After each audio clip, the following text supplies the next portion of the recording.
கர்த்தருடைய பரிசுத்த நாமத்திற்கு ஸ்தோத்திரம் உண்டாவதாக. நம்ம நியாயாதிபதிகள் பார்த்துட்டு இருக்கோம். ஆகமங்கள் 5 பார்த்தோம். ஆதியாகமம், யாத்திராகமம், லேரா, என்னாகும், உபாகம்னு சொல்லி. அடுத்தபடியாக ஆகமங்களுக்கு அடுத்தபடியாக யோசுவா பார்த்தோம். ஆகமங்கள் எழுதுறது மோசேன்னு சொல்லி பார்த்தோம். யோசுவா எழுதுனது யோசுவா. அடுத்தது நியாயாதிபதிகள். நியாயாதிபதிகள் நிறைய பேர் வர்றாங்க. ஏன்னா இஸ்ரேல் ஜனங்கள் பாவம் செய்யும் போது கர்த்தர் ஒவ்வொருத்தர் கையிலேயே ஒப்பு கொடுத்துருவாரு. எதிராளிகள் கையில ஒப்பு கொடுத்துருவாரு. அதுக்கப்புறம் அவங்க கர்த்தரை நோக்கி கூப்பிடும்போது ஒவ்வொருவரையா கர்த்தரை அனுப்பி என்ன செய்றாரு, ஒவ்வொரு நியாயாதிபதியிலேயே அனுப்பி விடுவிக்கிறார். அதனாலதான் இது நியாயாதிபதிகள் சொல்லி நம்ம பாக்குறோம். இது என்ன அப்படின்னா, இப்ப வரைக்கும் இஸ்ரேல் ஜனங்கள் ஒவ்வொரு கர்த்தருடைய சொல்லுக்கு என்ன செய்றாங்க, கீழ்ப்படியாம விக்கிரகங்களை வழிபட்டதுனால கர்த்தர் அவங்கள கைவிடப்பட்டு அதுக்கப்புறம் அவங்க என்ன செய்றாங்க, சேர்த்துக் கொள்ளப்பட்டாங்கன்னு பார்த்தோம். அந்த இதுல இப்போ 6வது அதிகாரம் இது 5வது பேர் நியாயாதிபதியில இதோட 5வது பேர் கையில கர்த்தர் ஒப்பு கொடுக்கிறார். 5வது நேரம் இஸ்ரேல் ஜனங்கள் கர்த்தருக்கு விரோதமா என்ன செய்றாங்க, பொல்லாப்பி செய்றாங்க. கர்த்தரை விட்டு விலகிருந்தாங்க, விக்கிரகங்களை பின்பற்ற ஆரம்பிச்சிருந்தாங்க. இப்படி கர்த்தருக்கு பொல்லாப்பான காரியங்களை செய்ததுனால கர்த்தர் 5வது யார் கையில ஒப்பு கொடுக்கறாருன்னா, மீதியானர் கையில ஒப்பு கொடுக்கிறார். மீதியானர் கையில அவங்க என்ன செய்றாங்க, 7 வருஷம் ஒப்பு கொடுக்கப்படுறாங்க. 7 வருஷம். முதலாவது மெசபத்தோமியா ராஜாவை குசாண்டி சதாம் கையில விற்று போட்டாரு. அவங்க கையில 8 வருஷம் அடிமையா இருந்தாங்க. அப்புறம் காலைப்படி தம்பி ஒத்தினியர் மூலமா அவங்க விடுக்கப்பட்டாங்க. 8 வருஷத்துக்கு பிறகு கர்த்தர் திரும்ப வாங்கிச்சாங்க. கர்த்தர்கிட்ட கெஞ்சி ஒரு நாள்ல ஒத்தினியல் மூலமா விடுவித்தாரு. அதுக்கப்புறம் 40 வருஷம் அம்மையெல்லாம் இருந்துச்சு. ஒத்தினியல் மரித்து போன பிறகு திரும்ப இஸ்ரேல் ஜனங்கள் இருக்கிறாங்க, பாவம் செய்ய ஆரம்பிச்சிட்டாங்க. இது முதலாவது.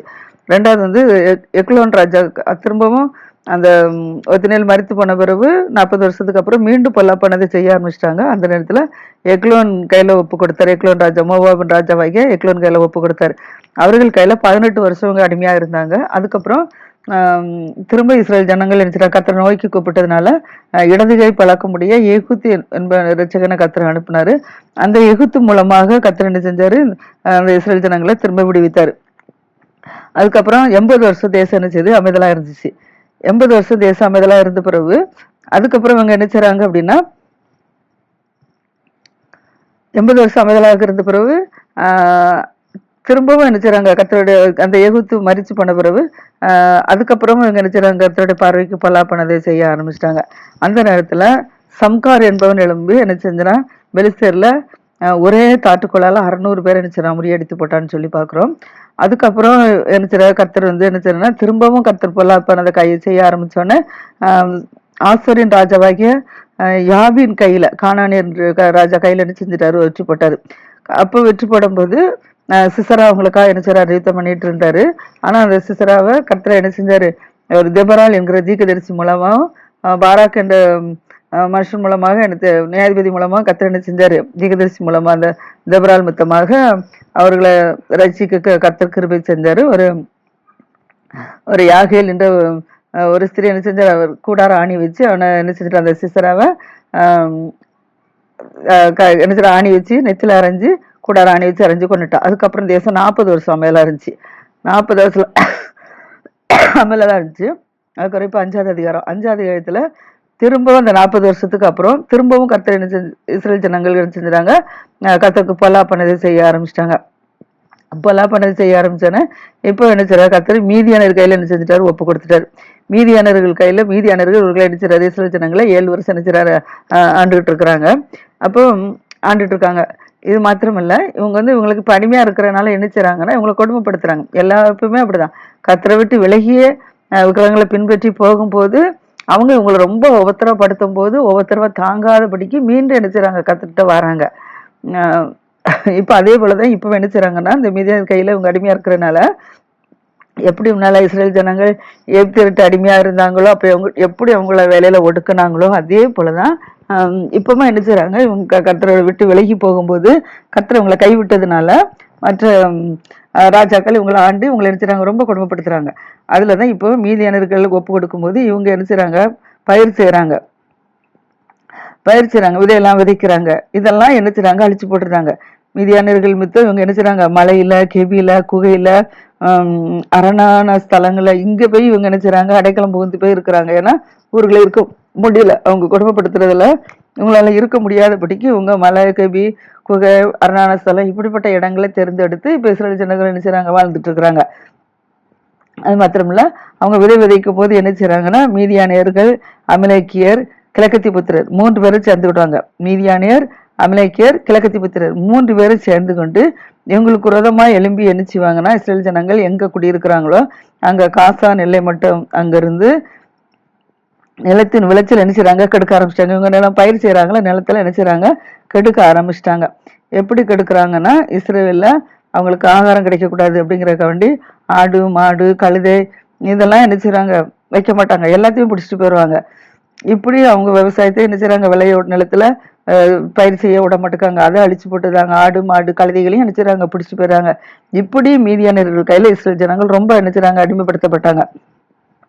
அடிமைப்படுத்தப்பட்ட உடனே இவங்க ரொம்ப சிறுமைப்படுத்தப்பட்ட உடனே இப்ப என்ன செய்றாங்க, இப்ப கர்த்தரை நோக்கி கூப்பிடுறாங்க. ஒவ்வொரு நேரம் என்ன செய்றாங்க, ஜனங்கள் கர்த்தர் விடுவிக்கிறாரு கூப்பிடும் போது திரும்ப என்ன செய்றாங்க, திரும்ப அப்படி விழுந்துருந்தாங்க. இப்படிதான் நம்மளும் அப்படிதான், கர்த்தருடைய பார்வைக்கு பொல்லாப்பானதை செஞ்சா எதிராளி கையில கர்த்தரை செஞ்சு விட்டு போட்டுருவாரு. அதுக்கப்புறம் கர்த்தர் நோக்கி கூப்பிடும் போது திரும்ப என்ன செய்வாரு, விடுவிப்பார். அதனால இது இப்பெல்லாம் இப்படி ஆகப்பட்டிருந்தோம்னா நம்ம எல்லாம் கர்த்தரை நோக்கி முறையிடுவோம். விக்கிரங்களுக்கு ஏதாவது பின்பற்றதுக்கு கர்த்தரை விட்டு விலகி போயிருந்தோம் அப்படின்னா கர்த்தரை நோக்கி முறையிட்டா கர்த்தர் என்ன செய்வார், இறக்கம் செய்வார். சில ஜனங்களுக்கு உதவி செஞ்சது போல் நமக்கு என்ன செய்வார், உதவி செய்வார். இப்ப இவங்க இவ்வளவு சிறுமைப்படுத்தப்பட்ட உடனே இப்ப என்ன செய்றாங்க, இப்பதான் புத்தி வருது. புத்தி வந்து திரும்ப என்ன செய்றாங்க, சில ஜனங்கள் கர்த்தரை நோக்கி என்ன செய்றாங்க, கூப்பிடுறாங்க. கர்த்தரை நோக்கி கூப்பிட்ட உடனே முறையிட்ட உடனே இப்ப கர்த்தர் அவங்களுக்கு ஒரு தீர்க்கதரிசி என்ன செய்றாரு, அனுப்புறாரு. ஒரு தீர்க்கதரிசியை அனுப்பி அந்த தீர்க்கதரிசி வந்து சொல்றாரு, இஸ்ரவேல் கர்த்தர் உரைக்குது என்னன்னா, தீர்க்கதரிசி மூலமா கர்த்தர் பேசுறாரு. என்ன பேசுறாரு, நீங்க எகிப்து தேசத்துல என்ன செஞ்சீங்க, அடிமையா இருந்தீங்க. அப்ப அந்த அடிமைத்தனத்துல இருந்து கர்த்தர் என்ன செஞ்சாரு, உங்களை மீட்டு எடுத்து கொண்டு வந்தாரு. அந்த எகிப்திற்கு இருந்து விடுதலையாக்கப்பட்டீங்க. அது மாத்திரமில்ல, உங்களை ஒடுக்குன எல்லார் கையிலையும் என்ன செஞ்சீங்க, கை நின்று கர்த்தர் உங்களை என்ன செஞ்சாரு, ரட்சித்து உங்களை அவங்க எதிராளிகள் எல்லாம் துரத்தி எடுத்து உங்களை என்ன செஞ்சாரு, கர்த்தர் உங்களுக்கு கொடுத்த கானான் தேசத்துக்கு என்ன செஞ்சாரு, கொண்டு வந்தாரு. அப்படி இருந்தும் நீங்கள் எங்களுக்கு சொன்னீங்க, உங்களுக்கு தேவனாய கர்த்தரை நீங்க என்ன செஞ்சீங்க, எம்மோருடைய தேவர்களுக்கு நீங்க பயப்படாதிருங்க அப்படின்னு சொல்லி நீங்க என்ன செஞ்சீங்க, கர்த்தரை விட்டு விலகி எம்மோரிய தேவர்கள் என்ன செஞ்சீங்க, பின்பற்று போனீங்க. கர்த்தர் சொல்றாரு, அங்க போக வேண்டாம், என்ன என்று உனக்கு வேற தேவருக்கு உண்டா இருக்க வேண்டாம்னு சொல்லியும் நீங்க கீழ்ப்படியாதபடிக்கு கர்த்தரை விட்டு விலகி என்ன செஞ்சிட்டீங்கன்னா எம்மோரிகள் தேவரை பின்பற்ற ஆரம்பிச்சிட்டீங்க. அப்படி ஆரம்பிச்சதுனால திரும்ப கர்த்தர் என்ன செஞ்சாரு, எமரி தேவர்கள் செஞ்சுக்க பின்பற்ற போனீங்க. அதுக்கு பின்பு கர்த்தருடைய இப்படி சொல்றாரு. அதுக்கப்புறம் இப்ப என்ன நடந்தது அப்படின்னா, இப்போ கர்த்தருடைய தூதனார் வர்றாரு. என்ன அப்படின்னா, இப்ப இவங்க மீது கையில அடிமைப்பட்டிருக்கும் போது கர்த்தரை கூப்பிடுறாருல, அதனால அந்த தீர்க்கதரிசி வந்து சொல்றாரு, நீங்க இப்படி எல்லாம் இருந்தீங்க, கர்த்தர் இப்படி எல்லாம் விடுவிச்சாருன்னு சொல்லி சொல்றாரு. அந்த அந்த அப்படி பேசி இருக்கப்போ, தீர்க்கதரிசி பேசிட்டு இருக்கப்போ கர்த்தருடைய தூதன் ஒருவர் வருவாரு. கர்த்தர் தூதனார் வந்து அபேசரின் யோவாசின் ஊராகிய ஒப்ரா என்ற இடத்துக்கு ஒரு கருவாலி மரம் இருக்கு. அந்த கருவாலி மரத்தின் கீழே வந்து ஒரு கர்த்தருடைய தூதன் வந்து என்ன செய்றாரு, உட்கார்ந்துக்கிறாரு. அப்பொழுது அந்த அந்த யோவாசினுடைய குமாரன் பேர் வந்து கிதியோன். அந்த கிதியோன் என்ன செய்யறான்னா, கோதுமையை என்ன செய்யறான், மீதியாரின் கைக்கு தப்பிக்கிறதுக்காக. ஏன்னா இவங்கதான் எல்லாத்தையும் எல்லாமே அழிச்சு போடுறாங்கல்ல, அதனால இவன் என்ன செய்யறான், இந்த மீதியானியர்கள் கைக்கு தப்பி வைக்கிறதுக்காக என்ன செய்யறான், ஆலைக்கு சமயமா அதை என்ன செய்யறான், போரடிக்கிறான். மீதியாளர் வந்து அதை அழிச்சு போட்டக்கூடாதுன்னு பயந்து போய் ஆளை பக்கத்திலேயே என்ன செய்யறான், ஆலைக்கு கூட கொண்டு போகலாம், ஆலை பக்கத்துல என்ன செய்யறான், அதை போர் அடிச்சு கொண்டு போர் அடிக்கனா நான் கோதுமையை அறுத்து அதை என்ன செய்யணும், அடிக்கணும். அடிக்கும் போது அது தெரிஞ்சிடும், உதிர்ந்து விழும். இல்லைன்னா என்ன செய்யணும், மாடை கீழே போட்டுட்டு மாடை என்ன செய்யணும், மேல இருந்து என்ன செய்யணும், சுத்தி நடந்து வரும்போது கீழே விழும். அப்படி என்ன செய்யறான், அந்த ஆலைக்கு சமயமா வந்து அதை செய்யறான், போர் எடுத்து கொண்டு இருக்கிறான். அந்த சமயத்துல கர்த்தருடைய தூதனானவர் என்ன செய்யறாருன்னா, இப்போ அந்த யோவாசின் குமாராகி கிதியோனுக்கு என்ன செய்யறாரு, தரிசனமாகறாரு. எப்படி தரிசனமாகறாருன்னா, பராக்கிரமசாலியே கர்த்தர் உன்னோடு இருக்கிறாருன்னு சொல்றாரு. இவர் வந்து மீதியினர்களுக்கு பயந்து போய் எல்லாமே அழிச்சிடக்கூடாதுன்னு சொல்லி பயந்து போய் ஸ்பீடா என்ன செய்யறான், அதை வந்து போராடிச்சுட்டு கொண்டிருக்கிறான். இந்த சமயத்துல கர்த்தருடைய தூதனானவர் என்ன செய்யறாரு, கிதியோனுக்கு தரிசனமாகி பராக்கிரமசாலியே கர்த்தர் உன்னோடு இருக்கிறாருன்னு சொல்றாரு. இப்படி சொன்னோன்னே அப்ப கிதியோன் சொல்றான், அந்த தூதனை பார்த்து கேட்கிறான், என் ஆண்டவனே, கர்த்தர் எங்களோடு இருந்திருந்தா இவையெல்லாம் எங்களுக்கு ஏன் நேரிடுது, கர்த்தர் எங்களோடு இருந்தாதான் எங்களுக்கு இப்படிப்பட்ட நாசெல்லாம் நேரிட்டு இருக்காத, ஏன் எங்களுக்கு நேரிடுது அப்படின்னு சொல்லி கேட்கிறான். கர்த்தர் எங்களை எகிப்தில இருந்து கொண்டு வரலையா, எங்கள் பிதாக்கள் எப்படி எங்களுக்கு அற்புதங்கள் செய்யலையா, ஏன் எங்களை இப்படி மீதியானியர் கையில கர்த்தர் எங்களை கை விட்டுட்டாரு, ஏன் எங்களை மீதியானியர் கையில ஒப்பு கொடுத்துட்டாரு அப்படின்னு சொல்லி கிதியோன் என்ன செய்றான்னா அந்த கர்த்தருடைய தூதன்கிட்ட கேட்கிறான். ஏன்னா இவ்வளவு கஷ்டங்கள் படுறதுனால கிதியோன் நினைச்சான் கர்த்தர்ட்ட கேட்க அந்த தூதர்கிட்ட கேட்கறான். அப்பொழுது கர்த்தர் என்ன செய்றாரு, கிதியோனை பார்த்து சொல்றாரு, உனக்கு இருக்கிற இந்த பலத்தோட நீ என்ன செய்யி போ அப்படிங்கிறாரு. இப்ப அவங்க எங்களை ஆண்டு கொண்டுட்டு இருக்காங்க, எங்களுக்கு நஷ்டத்தை ஏற்படுத்துறாங்கன்னு சொல்றாங்களா. அதனாலதான் இப்ப கர்த்தர் சொல்றாரு, முதலாவது சொல்றாரு பராக்கிரமத்திலேயே கர்த்தரனோடு இருக்கிறாருன்னு தூதன் சொல்றாரு. இப்ப கர்த்தரே சொல்றாரு, உனக்கு இருக்கிற பலத்தோட போ, நீ இஸ்ரேல் மீதியானவர் கைக்கு என்னச்சுவா, நீ நீங்களாக்கி மீட்டுருவா. மீதியானவர்கள் கையில இருக்கிற இஸ்ரவேலை நீ என்னச்சுவா, நீ நீங்களாக்கி மீட்டுருவா அப்படின்னு சொல்றாரு. உன்னை அனுப்புறவர் நான் அல்லவா அப்படின்னு சொல்லி கர்த்தர் சொல்றாரு. அப்படி சொன்ன உடனே இப்ப அதற்கு கிதியோன் சொல்றான், என் ஆண்டவரே, நான் இஸ்ரவேலை எதனால் ரட்சிப்பேன்னு கேட்கறான். உனக்கு இருக்கிற பலத்தோடு போடி ரட்சிப்பான்னு சொல்றாருல. அப்பவே சொல்றான், நான் இஸ்ரவேலை எதனால ரட்சிப்பேன் அப்படின்னு சொல்றேன். ஏன்னா என்னுடைய குடும்பம் வந்து மனாசே குடும்பம். மனாசே குடும்பத்துல எங்க குடும்பம் மிகவும் எளிய குடும்பம், மிக எளிய குடும்பம். எங்க தகப்பன் வீட்டுல நான் எல்லாரை விட நினைச்சிடறேன்னா சிறியவனா இருக்கிறேன் அப்படின்னு சொல்லி அவன் நினைச்சிடறான், தன்னை தாழ்த்துறான். மனசையில எங்க குடும்பம் சின்னது, இப்ப தகப்பனுடைய குடும்பத்துல நான் ஒரு சிறியவனாலாம் இருக்கிறேன் அப்படின்னு சொல்றான். அதுக்கு கர்த்தர் சொல்றாரு, கர்த்தர் நான் என்ன செய்றேன், நான் உன்னோடு இருப்பேன்னு சொல்றாரு. நான் உன்னோடு இருப்பேன். ஒரு மனுஷனை முறியடிப்பது போல நீ நினைச்சு மீதியானவே முடியும். ஒரு மனுஷனை சண்டைக்கு வரானா அவங்கள எப்படி நம்ம யுத்தம் பண்ணி சண்டை போட்டு அவங்கள மேற்கொள்றோமோ அதே போல ஒரு மனுஷனை நீ மீதி அடிக்கிறது போல நீ நினைச்சுவா, நீ மீதியானது முழுசு அடிச்சுடுவா, நீ முறியடிச்சு போடுவா அப்படின்னு சொல்லி கர்த்தர் சொல்றாரு. அதற்கு அவன் சொல்றான், அப்பொழுது என் கண்களில் இப்பொழுது எனக்கு தயை கிடைத்ததானால் என்னோட பேசுகிறவர் தேவர் தான் என்று எனக்கு ஒரு அடையாளத்தை காட்டணும். தேவர் தான் என்னிடத்துல பேசுறேன்னு சொல்லி எனக்கு ஒரு அடையாளத்தை காட்டணும் அப்படின்னு சொல்லி என்ன நான் கேட்கறான். அப்ப அப்படி கர்த்தர்ட்ட அடையாளத்தை கேட்டவுடனே கேட்டுட்டு சொல்றான், நான் உம்மிடத்துக்கு எடுத்துறேன் ஒரு காணிக்கையை கொண்டு வருவேன். அது வந்து நான் உமக்கு முன்பாக என்ன செய்யும் வைப்பேன். அது வரைக்கும் நீங்க என்ன செய்யணும், இந்த இடத்த விட்டு போக கூடாது அப்படின்னு கேட்கறான்.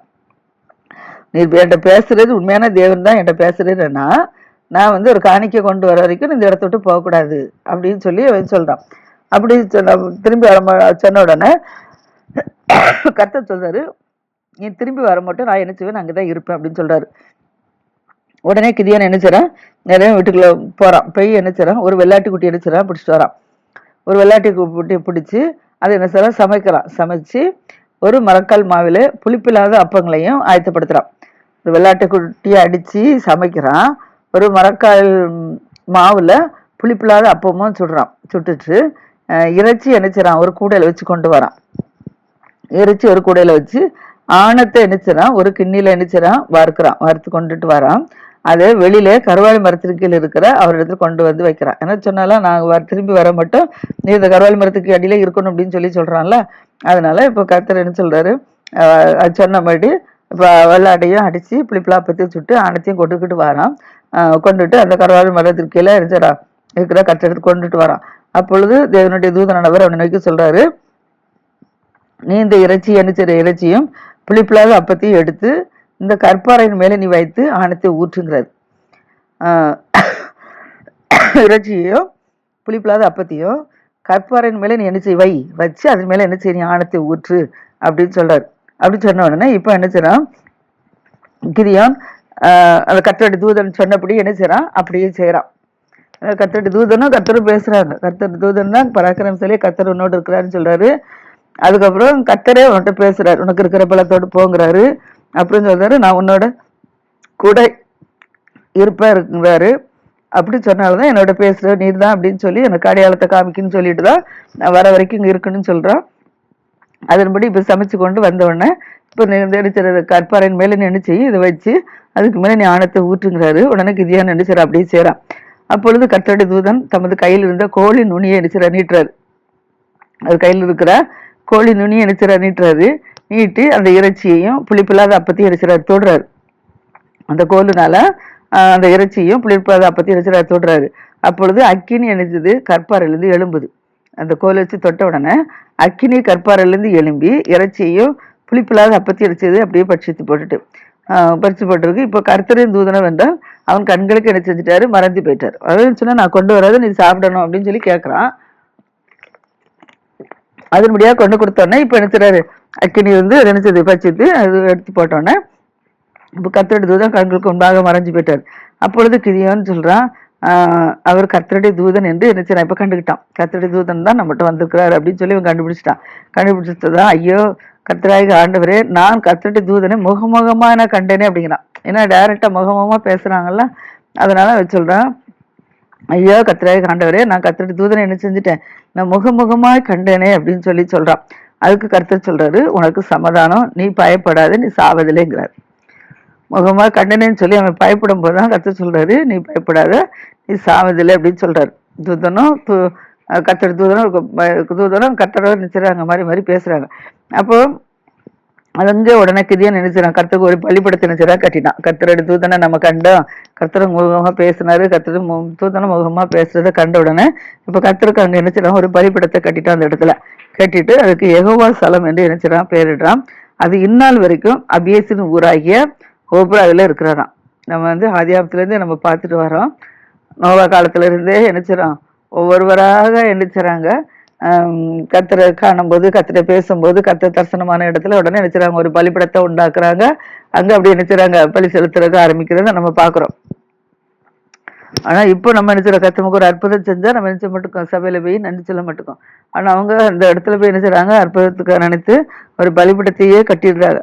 இப்ப அந்த இடத்துக்கு யெகோவா ஷலாம் அப்படின்னு சொல்லி என்ன செய்யறான், பேர் வைக்கிறான். கிதியோன் பேர் வைக்கிறான். அந்த அந்த இடம் வந்து அபியேசின் ஊராகிய ஓப்ராயில இருக்குது. இப்போ அன்று ராத்திரியிலேயே பலிபடத்தை கட்டி பலி செலுத்தின அன்று நாளில இருந்தானே கர்த்தர் திரும்பவும் என்ன செய்றாரு, கிதியோனை நோக்கி கூப்பிட்டு என்ன சொல்றாரு, நீ உன் தகப்பனுக்கு இருக்கிற காலையில 7 வயதான 2ஆம் காளையை கொண்டு போ. தகப்பனுக்கு இருக்கிற காலையில 7 வயதான 2வது காளையை எண்ணிச்சு கொண்டு போ. அது ஒரு தகப்பனுக்கு இருக்கிற பாகாலின் பலிபீடத்தை தகர்த்து போடு. ஏன்னா இப்போ கிதியோனோட அப்பா வந்து என்ன செய்யறாருன்னா பலிபீடத்தை வச்சு வணங்கி கொண்டிருக்கிறார். அதனால அவர் என்ன செய்றாரு, நீ நேரம் என்ன செய்ய, உங்க அப்பாவுக்கு இருக்கிற அந்த பலிபீடத்தை என்ன செய்ய, அதை வந்து இடித்து தகர்த்து போட்டு அதன் அருகே இருக்கிற ஒரு தோப்பு வச்சுக்கிற தோப்பு அதையும் என்ன செய்து நீ வெட்டி போட்டுட்டு இந்த கற்பாறை உச்சியில என்ன செய்து பாங்கான உன் இடத்துல உன் தேவனாய கர்த்தருக்கு ஒரு பலிபீடத்தை கட்டு. ஏன்னா கர்த்தர் தூதனில தரிசனம் பண்ணார்ல, அந்த இடத்துலதான் கர்த்தர் சொல்றாரு, தூதன் சொல்றாரு, உங்க அப்பாவுடைய பலிபீடத்தெல்லாம் இடிச்சு போட்டு அந்த கிரகத்தில் தோப்பெல்லாம் வெட்டி போட்டுட்டு அப்பாட்ட இருக்கிற 7 வயதான ஆட்டுக்குட்டியில 2வது எடுத்துட்டு வா. எடுத்துட்டு வந்து அந்த கற்பரை உச்சியில பாங்கான ஒரு இடத்துல ஒரு பலிபீடத்தை கட்டி அந்த 2ஆம் காளையை நீ என்ன செய்ய கொண்டு வந்து அது அங்க என்ன செய்ய நீ வெட்டி போட்டு அந்த தோப்பு விக்கிரக தோப்பு இருக்குல்ல, அதையும் நீ எரிச்சிரு. வெட்டி அதையும் இந்த கட்டைகளின் மேல வச்சு என்ன எரிச்சு தோப்பினுடைய கட்டை விறகுகளின் மேல அந்த வெட்டி போட்ட தோப்பு இருக்குல்ல, அதுக்கு மேல கட்டை விறகு மேல சர்வாங்க தகனமாலாக நீ பலியிட கடவா அப்படின்னு சொல்றாரு. உடனே கிதியோன் என்ன செய்றானா, அப்படியே தன் வேலையாட்களை 10 பேரை என்ன செய்யறான், அழைச்சிட்டு போறான். கர்த்தர் தூதன் சொன்ன வார்த்தைக்கு அப்படியே கீழ்ப்படிஞ்சு தன் வேலைக்காரில் 10 பேரை சேர்த்து கொண்டு போறான். அங்கு கர்த்தர் தனக்கு சொன்னபடியே என்ன செய்றான்.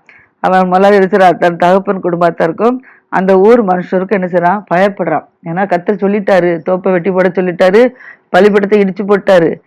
இனி வந்து இருக்கிறாரு, நம்ம இடிச்சு போட்டோம்னா அப்பா நம்ம கூட பிறந்தவங்கெல்லாம் அப்பா குடும்பங்கள்ல உள்ளவங்க என்ன செய்ய, நம்மளை விட்டு வைக்க மாட்டாங்க, ஊர் மக்களும் சும்மா விட்டு வைக்க மாட்டாங்க, என்ன செய்யுதுன்னு சொல்லி பயப்படுறான். பயந்து போய் அது என்ன செய்யறான்னா, கர்த்தருடைய வார்த்தை கீழ்ப்படினா. ஆனா அது பகல்ல என்ன செய்யல, உங்களுக்கு எல்லாம் பயந்து போய் தகப்பன் குடும்பத்துக்கும் ஒரு மக்களுக்கும் பயந்து போய் என்ன செய்யறான்னா அது பகல்ல செய்யாதபடிக்கு ராத்திரி என்ன செய்யறான்னா நிறைய போய் அவங்க அப்பாவுக்கு இருக்கிற அந்த பலிபீடத்தை என்ன செய்யறான், தகர்க்கிறான். அந்த தோப்பெல்லாம் என்ன செய்யறான், இடிச்சு போட்டுட்டு அங்க என்ன செய்யறான், அந்த கற்பாறைக்கு மேல சொன்னபடி அந்த 2வது காளை இருக்குல்ல, 7 வயதான 2வது காளை, அந்த காளை என்ன செய்யறான் எடுத்துக்கொண்டு அந்த இடத்துல என்ன செய்யறான், பலி செலுத்துறான். அப்படி பலி செலுத்திட்டு இருக்கிறான். இப்ப வந்து ஒருவர் இப்ப வந்து பலிபீடத்தின் மேல் அந்த 2ஆம் காளை பலியிட்டதுமா இருக்கிறான். அது செஞ்சத இப்ப செஞ்சுட்டு என்ன செஞ்சுட்டான், போயிட்டான். நைட்டோட நைட்டு செஞ்சுட்டு போயிட்டான், பகல செய்யல. இப்ப பகல மனுஷர்கள் என்ன செய்றாங்க, காலையிலுமே எழுந்திருந்து பாகாலி பலிபீடம் என்ன செய்யறது தகர்க்கப்பட்டதை பாக்குறாங்க. ஆனா காலையில எழும்பி அவங்க பாகால வழிபடுறதுக்கு மக்கள் வருவாங்கல்ல, அதே போல எழும்பி காலையில நினைச்சுறாங்க பாகால வழிபடுறதுக்கு வராங்க. ஆனா அங்க வந்தா பாகால் என்ன செய்யுது, தகர்க்கப்பட்டிருக்கு. அதன் அருகே இருந்த அந்த தோப்பு இருக்கிறவங்க சிலைகள் எல்லாம் என்ன செய்யுது, வெட்டப்பட்டிருக்கு. பாகாலும் சிலை தகர்க்கப்பட்டிருக்கு. அது பக்கத்துல இருந்து விக்கிரகங்களும் என்ன செய்யலாம் வெட்டி போடப்பட்டிருக்கு. அது மாத்திரமில்ல, புதுசா கட்டியிருந்த ஒரு பலிபீடத்துல 2வது காலை என்ன செய்யுது, அது பலியிட்டு இருக்கிறத என்ன செய்றாங்க, காலையில அதிகாலையில எழும்பி வந்த மக்கள் என்ன செய்றாங்க, அதை பார்க்குறாங்க. அதை பார்த்துட்டு இப்போ ஒருவரை ஒரு நோக்கி பேசுறாங்க. என்ன சொல்றாங்கன்னா, இந்த காரியத்தை செஞ்சது யாரு அப்படின்னு சொல்லி விசாரிக்காங்க. ராத்திரி ராத்திரி செஞ்சாச்சு, அதனால யாருக்கும் தெரியாது. ரெட்டோட ரெட்டு செஞ்சனால யாருக்கும் தெரியல.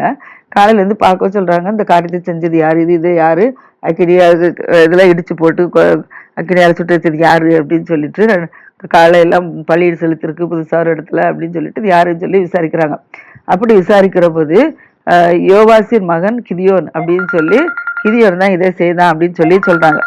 யோவாசுடைய மகன் கிதியோன் தான் இதை செஞ்சான் அப்படின்னு சொல்லி சொல்றாங்க. சொன்ன உடனே இப்பொழுது அந்த ஊரார் என்ன செய்றாங்க, நேரம் யோவாசிட்ட போறாங்க. யோவாசி சொல்றாங்க, உன் மகனை என்ன செய்ய வெளியில கொண்டுட்டு வா. அவன் என்ன செய்றான், பாகால் பலிபீடத்தை என்ன செஞ்சுட்டான், தகர்த்து போட்டுட்டான்.